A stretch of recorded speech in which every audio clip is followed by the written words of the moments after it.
So if you were a coach, you had to try and game plan to stop Luka Doncic. Are you heeding J.J. Redick's advice to not be in drop coverage or you're going to die? Yeah, I think drop coverage is lazy. So I'm never coaching drop coverage. I think it's a cop-out. I love drop I know you do. on somebody. Yeah, I know Somebody you do. dropping on me? Like, I'm saying, but they're running the pick and roll. As a defender. No, for me, I mean, the big. I'm a firm believer in I'm meeting aggressive offensive players with aggression on defense. That's just the more aggressive the player is, the more aggressive my game plan is with that person. So if Luka comes off a pick and roll, he's going to have to get off the ball. Other people are going to have to make decisions. And in this situation, they have another guy that's been making these decisions for longer than he has, so they're not hurting in that aspect. So be careful with that game plan with them two guys out there. But if I'm doubling Luka, I'm jumping him. Like that switching and you still letting him play one-on-one, you still certain things. I'm switching the game plan up. We're gonna jump him sometimes. We're gonna hard show. I'm gonna give him he's not gonna have a steady diet of the same coverage out of timeouts. I'm switching it up every time out on. I'm gonna make him think. That's just the way I would approach it. I ain't saying it's gonna work, but that's the way I'm gonna approach it. And we're gonna give some effort into it. Yeah, you gotta get aggressive with him. So, Gil, you were watching the game on playback. You got a very good sample size of Luka Doncic, now played 8 games with the Lakers. Luka seemed to be very animated in this game, talking to the Clippers bench, talking to James Harden. What are you seeing from Luka during this 8-game stretch? And is he finally starting to look like I've seen exactly what I thought was going to happen. This reminds me of Steph and KD, right? Shaq and Kobe, once, like, probably mid-second championship, especially going into that third. When everybody game plan was a double Shaq, make everybody shoot. And then Kobe became a god. Now it's like, oh shit, what do we do now, right? So everyone's been used to doubling James, get him off the ball, make other plays, right? Guard Anthony Davis, ones, let him do what he's gonna do. Now they brung in Luka, who now everyone actually has to double him. And if you're doubling him, now LeBron James is open on the weak side or get to play one-on-one, right? That becomes the problem because he used to be doubled and everybody else gets to try it. Now Luka becomes the focal point on double teams. Now LeBron James is actually playing by himself. And that becomes, now you have one of the GOATs just sitting there by himself shooting wide open threes for the first time in a long time, right? You're talking about we ain't seen him do this in a minute. He just sitting there by himself because of all the double teams that you have to game plan for Luka because you can't play him one-on-one. So it became a different strategy and, just watching people try to game plan for it will be interesting.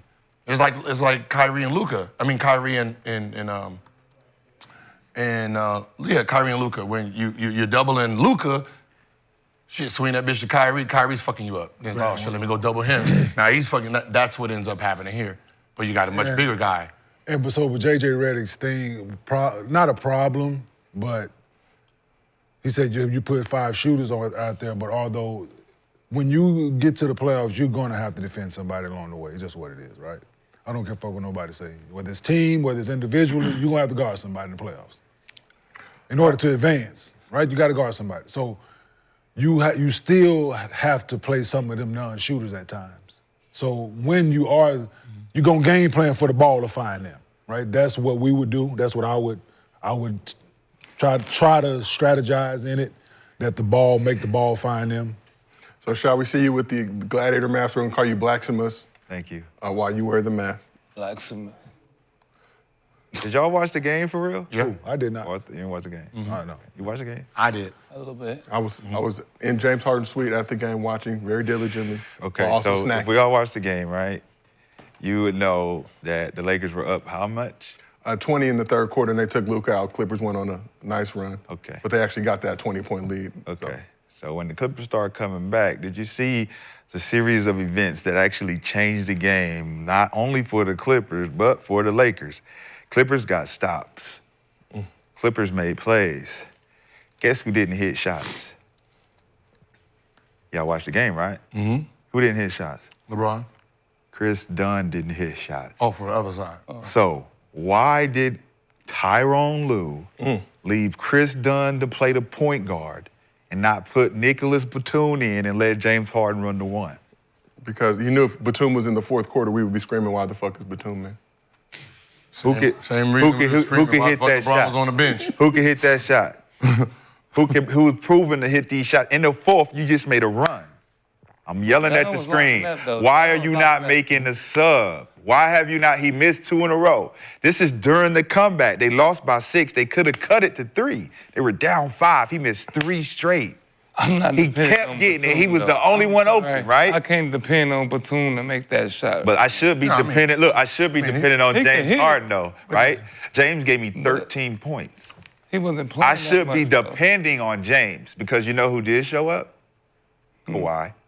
Norman Powell, I think he got hurt. Did something happen to him? Yeah, he was on the bench. Right? He played first quarter, came back from missed 5 games, I think, with the knee injury, ended up having a hammy issue. So we need somebody to step up. But the lack of the step up, fuck all that. The fact that the coaching decision wasn't to sub out the guy that couldn't hit the shots that could have put you up. Not only, listen, let's just say the guy comes in and hits 2 of the 4 shots.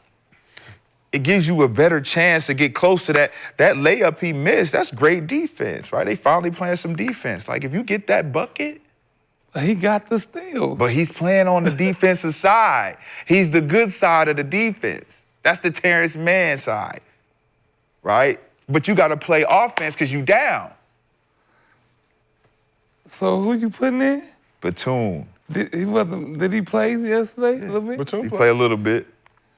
I don't know. That's tough. Because Coffee hit that shot? Yeah, Batum dunk hit Can that Coffee shot. hit that shot? I mean, if we're going to talk about what somebody would have did if they'd have did Or we something. just talk about stats. We just talk about the statistically, you're a proven hit and hitting that shot compared to then Chris Dunn is a non-shooter, and we know that. It's a scout report. Then if Black and Mild makes the wide open layup, Luka passed to him with a minute 50-something left, the game would have actually been over. But before that, y'all were up 20. Yeah, we was. That's what I'm saying. The comeback was to be able to sustain that lead, to bring it down to a tie game and take the lead. No, this is before the tie. It went to 8. They scored. Y'all scored. No, it went to 5 when he missed 3 in a row. I'm talking about 15 seconds before that. Luka made a pass to Black and Mild. He's wide open and actually missed the layup. Then came down and hit a 3. Then came down and stole the ball. Yeah. So that 3 don't happen. That still don't happen if Black and Mild just made the layup. But He's by himself. possessions before that, Chris Dunn missed consecutive shots. Black and Mild, Dorian Finney-Smith for Everybody like Black and Mild right now. I got a question. I mean, he was just like, I didn't even want to be mad at him. Like, I was like, if it goes the other way, this was the play of the game where you missed the wide open Norman layup Powell to make changes this to make game. us go up. But the fact that he was playing a good game, I couldn't even address it. So I'm like, let me see how it ends. Norman Powell changes. Do Austin Reeves and Rui Hachimura change this game as well? Absolutely. Okay. But didn't Dog Connect come in and 19? Reeves. Come on.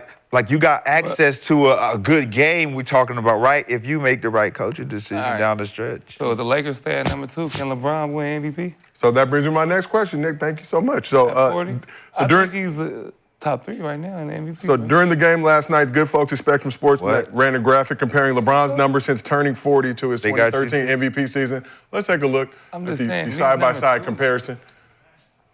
Look, that's what I'm saying. He's not an MVP. Huh? And how much they gonna give us? What you talking about? A couple $100,000. Okay. Yeah, Couple $100,000 from good folks at Clutch. But just, I mean, regardless of how you feel about LeBron, whatever your opinions are. Nah, that's 2013, crazy, bro. 2025, this is since turning 40, so December 30th, I believe he celebrated his birthday. 27, 8, and 8, shooting 55% from the field, 43% from 3. And they stay at number 2, though. In the West. I know it's Luka there, too, but No. he getting a lot of open. I mean, the big man is number 3 is average of motherfucking triple-double. But what if they fall to the... I'm just saying, he's having a triple-double, like a real one. With the Nuggets. Right, like it's a real one. And then young fella is averaging 32, 6, and 5. I think all LeBron does as two is kind of like separate Jokic from Shea. Because once people start throwing LeBron in here, right? Oh, LeBron is in the running. Like people are gonna start like moving Jokic down a little bit, which kind of gives Shea like these couple points. Remember his Jokic points. took over. Huh? Oh, he took over? Nah. Jokic took over the weekend. MVP ladder. Nah. Yes. Jokic took over. I'm telling you. I think that's all it does. All it does is just It's going the other way, I'm telling you, motherfucking man. wall with LeBron in there. Yo. And without diminishing any of the gentlemen who are now in this MVP ladder discussion, because what SGA is doing is phenomenal. OKC, you got that team playing at a very high level. Jokic could be the first big man in league history to average a triple-double. It's hard to argue how you cannot give him the MVP for doing so. But LeBron has the Lakers, who many thought were ass. We remember all the commentary. They were trash. 10th seed at one point earlier in this season. That's crazy. Everything. Hell of a jump. But there's people got 6. In second right now, obviously, That's not a hell of over. a jump. That is Who got 6? fifth heading into the All-Star break. Yeah, that's- he got the same as LeBron though. It's impressive. Scoring titles, defense. Yo, that keeps y'all that helps. He can't. It makes us feel good at night. Home court, being able not to be 7, like Actually make the did, playoffs. and not the play-in situation, and not have that burden on y'all to. I mean, we had an earthquake last night, and I didn't Not even as care. good as I thought they was. Not as good said, as I shit, thought that's they a- was. Price you pay. Clippers. The Lakers. What happened? You had us at 10. I'm saying after looking at last night, I'm just revisiting last Are night. you ready to come I'm back pretty on the sure no bandwagon? one is going to take your criticism on the Lakers very seriously. We figured they can win by 100, and you're going to be like, you know what? You didn't win by He 101. I mean, as long as I'm gonna be discredited, they not gonna take any credibility out of it. So it's all good. Eventually y'all know gonna what? see the light. And Stradamus has never been wrong anyway. So why wouldn't you? You're wrong right now because you had him 10 coming into the season. We 2. It's fool's gold. I'll Who take gave Fool's goal at 2. Me too. I would take that happen. Definitely. Let's talk about somebody who deserves. It's like a butt shot. It's still a butt. Yes. Still look good at these cheeks. Still cheeks. Secondly, cheeks. Called Still fool's cheap. gold for a Might be reason. silicone, but goddamn it, you still looking. Silicone can still get the bonus, they say. Lakers are 38-21 this season, holding down the second spot in the West. I'm just reading, Gil. It was in the script. Lakers are 38-21 this season, holding down the second spot in the West, 18-4 the last 22 games.